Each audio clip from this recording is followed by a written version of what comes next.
왜 감사해야 된다라고 생각하는 걸 한번 경제학적으로 생각해 보시죠. 우리 이런 가정을 한번 생각해 보시죠. 농사꾼 A하고 B 두 사람이 있습니다. 나는 벼를 농사를 지어서 벼가 많이 남고 다른 한쪽은 사과 과수원을 해서 사과가 남습니다. 그러면 뭐 계속 쌀밥만 먹는 것보다 사과가 먹고 싶을 거고 사과 농사 지은 사람은 쌀이 있어서 쌀밥을 같이 해 먹고 인절미를 해 먹고 싶겠죠. 그래서 교환을 합니다. 근데 왜 교환을 할까요? 쌀 한 줌하고 사과 3개를 바꾼다라고 가정을 하면 쌀을 주고 사과를 받는 사람은 내가 주는 쌀보다 사과가 더 가치가 있다고 생각했기 때문에 교환을 하겠죠. 그런데 놀랍게도 사과를 주고 쌀을 받는 사람은 사과보다 자기가 받는 쌀이 더 가치가 있다고 생각을 하죠. 똑같은 쌀하고 사과인데 A는 사과가 더 가치가 있고 쌀이 덜 가치가 있다고 생각하고 B는 사과가 덜 가치가 있고 쌀이 더 가치가 있기 때문에 교환이 일어납니다. 놀라운 일이죠. 같은 물건인데 서로 가치가 다릅니다. 그래서 교환은 서로에게 가치를 늘려준 겁니다. 내가 쌀만 있으면 사과 맛을 볼 수가 없잖아요. 내가 사과만 있으면 쌀밥의 기쁨을 누릴 수가 없잖아요. 그래서 우리가 거래를 통해서 그 사람이 노력한 사과 과수원 주인의 노력 때문에 내가 더 많은 가치를 얻고 더 다양한 음식을 먹는 거고 저 논농사를 잘 지은 이유 때문에 내가 사과 아니고 쌀밥도 잘 지어 먹고 명절이 되니까 송편도 하고 떡국도 끓여 먹을 수가 있는 거잖아요. 그래서 이게 각자의 이익을 찾은 거지만 그 덕분에 우리는 서로 풍요로운 세상이 됐으니까 교환을 합의해 준 사람한테는 감사할 수밖에 없다는 것이 경제학적인 이해다. 어떤 사람이 아주 부자인데 지금까지 쓰던 태블릿 PC가 하나 있습니다. 뭐 아이패드가 하나 있다고 치죠. 3개 나왔어요. 저 새 거가 훨씬 좋으니까 내가 사야 되겠다. 그럼 옛날 거를 버려야 되는데 버리는 거 대신 누가 중고를 사주는 사람이 있으면 그만큼 혜택이 생기겠죠. 이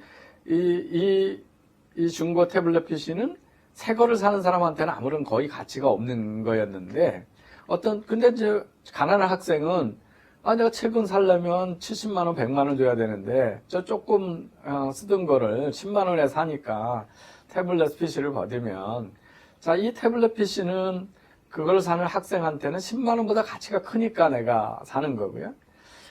B는 그걸 파는 이유는 내가 가지고 있으면 가치가 제로인데 10만 원을 받고 하니까 고마운 거잖아요. 그래서 두 사람 다 가치를 얻게 됐고 태블릿 PC의 가치가 사는 사람하고 파는 사람이 다르다는 거죠. 사는 사람은 10만 원보다 크니까 같이 사는 거고 파는 사람은 10만 원이 더 가치가 있으니까 10만 원보다 이게 가치가 없으니까 파는 게 되는 거죠. 그래서 이거는 경제학 용어로 아주 어려운 용어입니다. 이게 뭐냐면 가치의 주관적 효용 이론이라는 겁니다. 그러니까 지금 보시면 쌀 또는 태블릿 패드를 아이패드를 파는 사람의 가치하고 그걸 사는 사람의 가치가 전혀 달랐잖아요. 그래서 가치는 하나로 객관적으로 존재하지 않고 다 각자가 주관적인 가치가 있다. 주관적이니까 같은 물건을 두고 가치가 다르니까 다른 물건하고 교환이 가능하다는 거죠.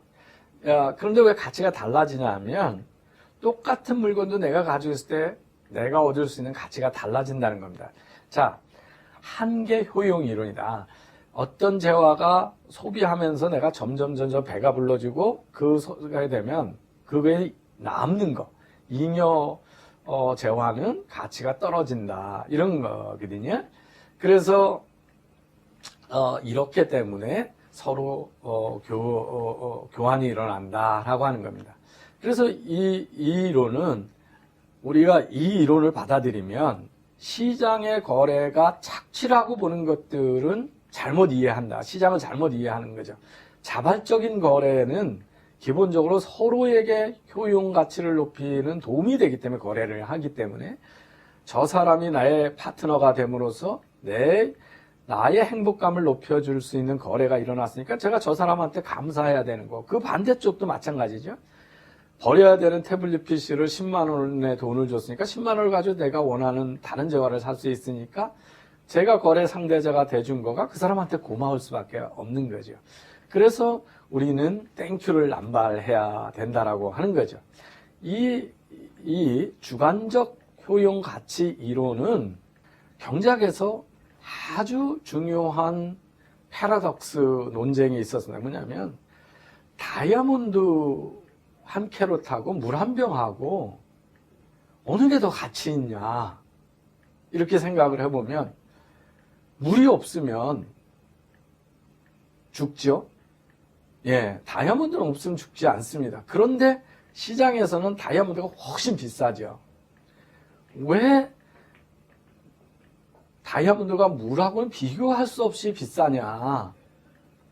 이 상황을 이해하는데 첫 번째는 다이아몬드를 캐는데 비용이 많이 들어서 그렇다고 주장을 했었어요.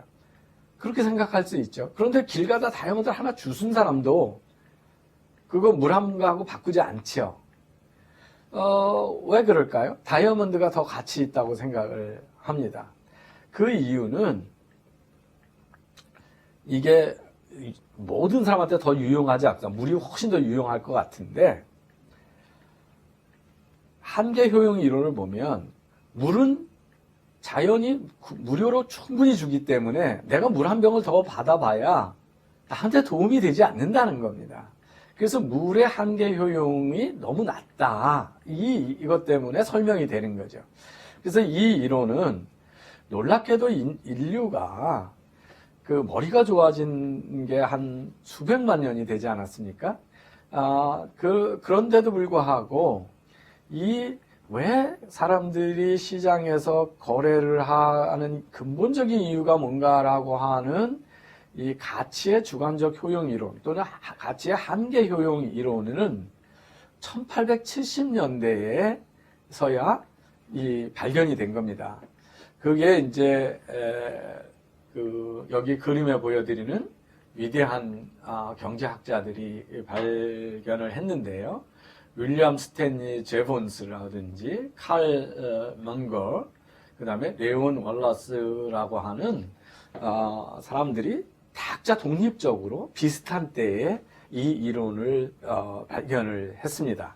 그래서 다시 이제 돌아가서 생각해 보면 조금 재미없는 경제학 용어지만 어떤 재화가의 가치는 객관적이지 않다. 다른 사람들이 다 다르다.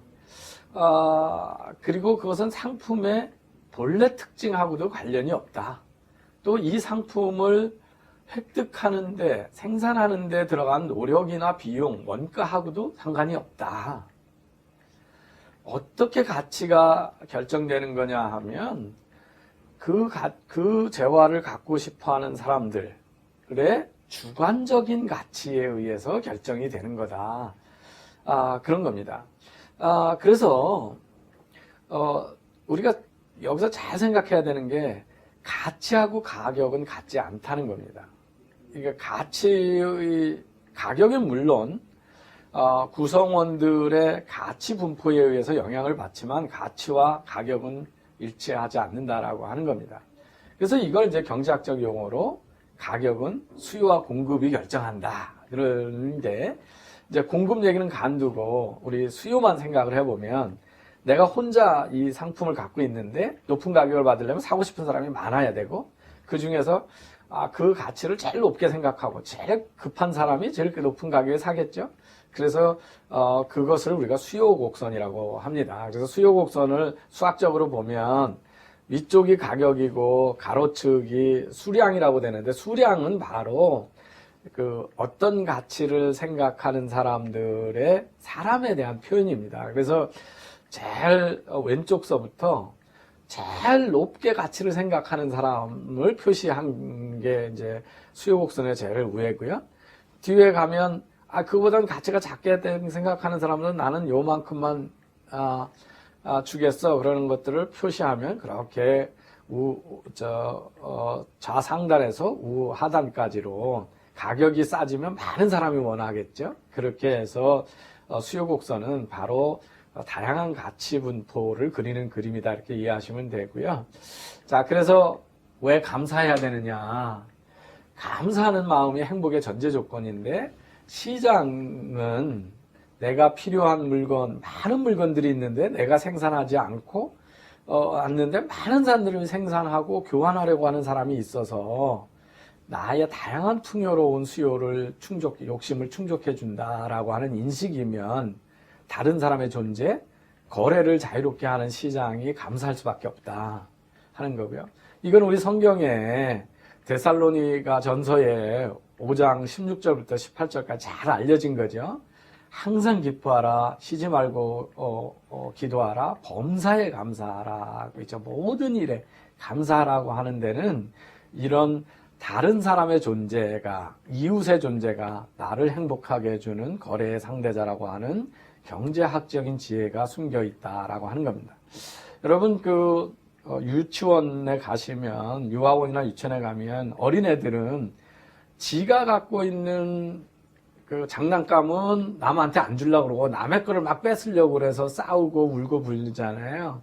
이게 바로 지적 수준이 성숙되지 못한 사람들은 상호 교환의 가치를 이해 못하는 겁니다. 그래서 우리가 성숙한 인간이 된다는 것은 바로 시장의 교환의 가능성에 대한 감사, 이걸 깨닫는 거다, 이런 걸 이해하실 수 있습니다. 그 유치원에서 또 하나 가르쳐야 되고 우리 어느 문명사회나 이야기하는 지혜가 있습니다. 그 네 번째 지혜가 뭐냐면 내가 싫어하는 일을 남에게 하지 마라 하는 겁니다. 이걸 도덕의 황금률, 더 골든 룰이라고 합니다. 네가 남이 나한테 해주는 것 중에서 싫어할 것들을 남한테 하지 말라. 네가 싫어하는 것은 남도 싫어한다라고 하는 거거든요. 이런 것들은 거의 모든 종교의 지혜로 우리한테 전수가 됩니다. 다른 종교, 이슬람교, 유대교, 우리 성리학에도 많이 있고 불교에도 있는 지혜지만 이제 우리 아무래도 기독교의 지혜가 제일 많이 알려져 있으니까 제가 인용을 하면 마태복음 7장 12절에 그러므로 무엇이든지 남에게 대접을 받고자 하는 대로 너희도 남을 대접해라. 이것이 율법이요 선지자니라 이렇게 얘기했거든요. 이게 뭐냐면 네가 대접받고 싶으면 남을 대접해라. 네가 싫어하는 거를 남한테 하지 마라. 이게 이제 하는 거죠. 그 누가복음 6장 32절에도 비슷한 말이 있습니다. 남에게 대접받고자 하는 대로 너희도 남을 대접하라 이런 겁니다. 왜 이게 경제학적으로 뭐냐 하면 우리 그냥 가만히 생각해 보면 공중도덕과 공평함의 기준입니다. 공중도덕이 뭐예요? 나의 이익을 위해서 남한테 피해주는 일을 하지 말라는 거잖아요. 그게 바로 황금률의 그 실천을 요구하는 겁니다. 자, 불법 주차를 하면 저는 주차료 안 나고 급한데 멀리 안 가고 용물을 볼 수 있으니까 좋죠. 그런데 제 불법 주차 때문에 불특정 다수가 빨리 못 가죠. 교통에 방해를 받습니다. 근데 내가 불법 주차하면서 내가 막 길을 가다 불법 주차 때문에 일은 급한데 진행을 못하고 있다 그러면 막 화를 내실 거예요.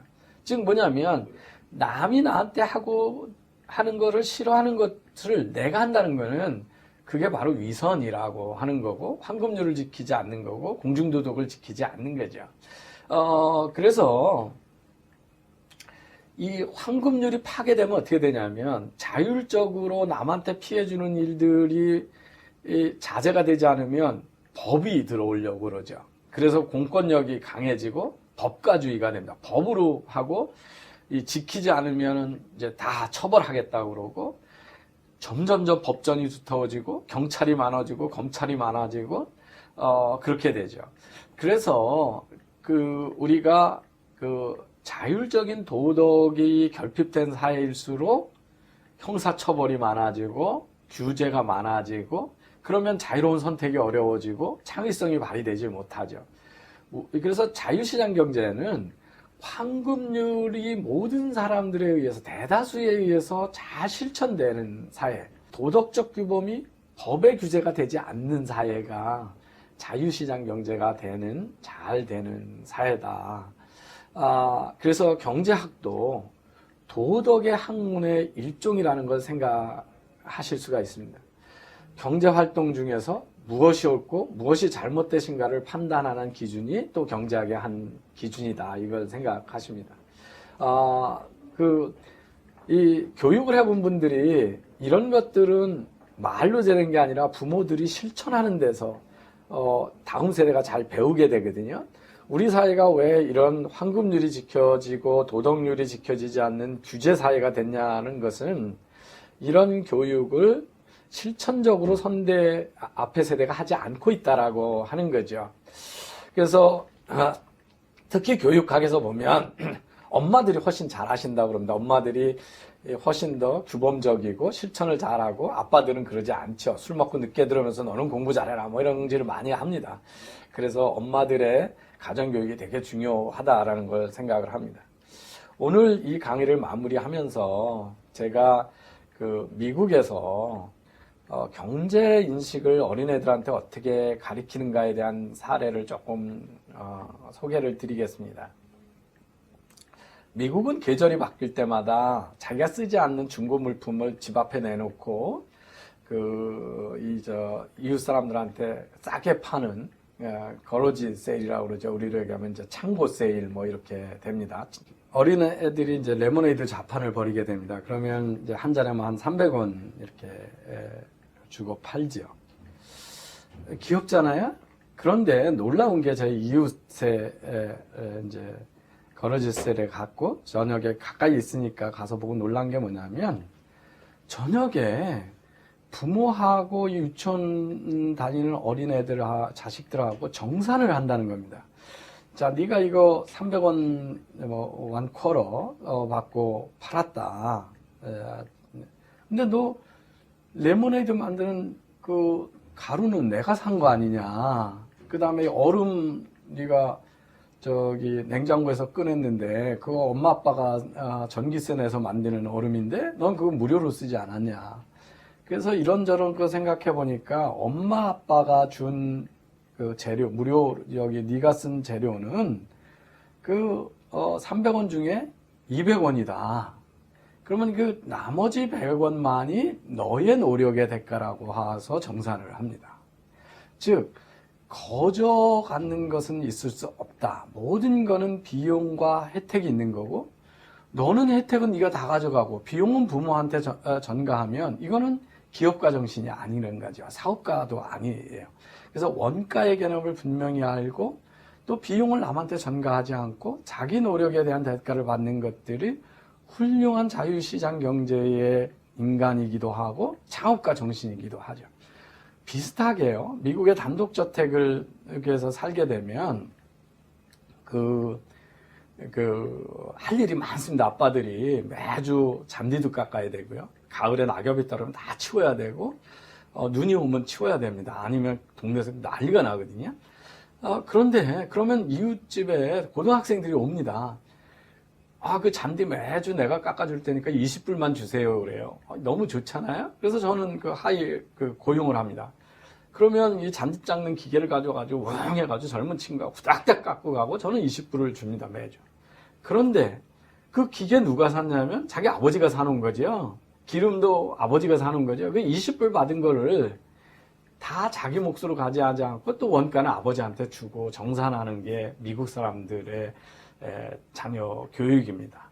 이렇게 우리 사회가 경제적으로 기업가답게 또는 자기 가게를 제대로 운영을 해서 20년, 30년 후에 빈곤 가정으로 떨어지지 않는 자유시장 경제를 이해하는 건전한 인간을 만들려면 어릴 때부터 경제 지식, 경제학에서 얘기하는 도덕과 인격을 가르쳐야 된다. 습관을 가르쳐야 된다는 겁니다.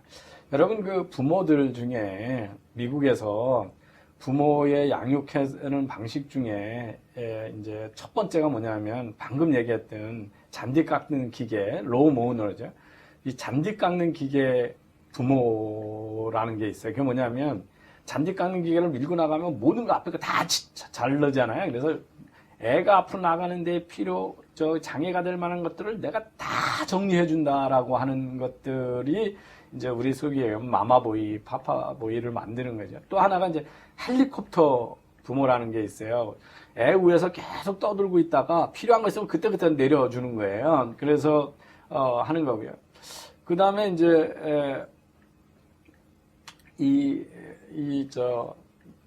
프리 레인저 페어런트라고 그래가지고 이렇게 막 노매드처럼 여기저기 돌아다니는 건데 사실은 애 가는 데마다 다 따라다니는 부모를 얘기하는 거예요. 그 플레이그라운드 가도 따라다니고 학교 가도 따라다니고 이래가지고 요 프리 레인저 페어런트는 그 애들이 가까운 거리는 제멋대로 다니게 해요. 그 정도로 제한된 자유를 주는, 그러니까 학교나 플레이그라운드까지 내 혼자 가게 하는 거예요. 그 다음에 이제 딱 달라붙은 부모가 있어요. 애들을 반대죠. 그냥 딱 달라붙어가지고 언제까지 가까이 눈앞에서 다 보여야 되는 거예요. 그래서 언제까지 꼭 집에 들어와야 되고 그런 거고요. 그 다음에 이제 이 아시아 부모들 중에 이 호랑이 부모 있죠. 타이거 페어런트라는데 이거는 학교에서 무조건 공부 잘해야 되고 과외 활동도 피아노 학원 가야 태권도 학원 가고 이런 걸 다 엄마가 결정해주고 거기서 1등 해야 되고 이런 것들을 그래서 이 레저 시간은 최소로 주고 모든 거에서 수월성을 추구하는 걸 타이거맘이라고 그럽니다. 이것도 좋은 교육 방법 아니라고 그러고요. 이제 서양에서 얘기하는 거는 그 코끼리 부모입니다. 이 엘러펀트가 이제 여러분 그 책 중에 옛날에 IBM의 최고 경영자 루 거스너가 얘기하는 그 칭찬은 코끼리도 춤추게 한다 그러잖아요. 그래서 코끼리도 사람처럼 아주 영리해서 무리를 지어서 사는 동물인데 그 부모와 가족들이 그 무리들이 아주 어린 코끼리들을 상당히 이렇게 칭찬해주고 복도 다주고 멀리서 지켜봐주고 이런 동물이거든요. 그래서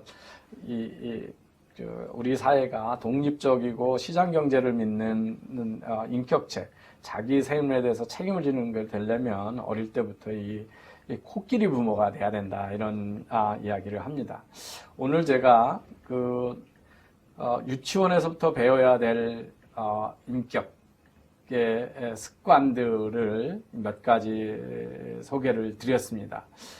그런 것들이 바로 우리 미래에 우리 그 젊은 세대가 풍요를 누리고 또 정신적으로 강하고 자기 주관적이고 자기 인생에 대해서 책임을 질 줄 아는 독립된 인격을 만들고 그런 사회가 더 신뢰가 기반이 되고 도덕률이 흐르고 그런 사회가 되는 거라는 것을 그래서 자유시장 경제는 훌륭한 인격체들에 의해서 형성된다는 걸 강조했습니다. 그래서 시장 경제하고 우리의 인격 또 삶의 태도 도덕이 다른 게 아니다. 다른 말로 얘기하면 자유시장 경제를 믿지 않는 전체주의자들은 대개는 노예적이고 남에게 의존적인 인간들을 만들어내고 비용을 남한테 전가하는 것에 대해서 부끄러움을 모르는 그렇지만 결코 행복해지지 않는 그런 이해를 가지고 시장 경제를 바라봐줬으면 좋고 자녀 교육에 동참해 주시고 또 젊은이들도 자기 인생을 바라봤으면 좋겠습니다.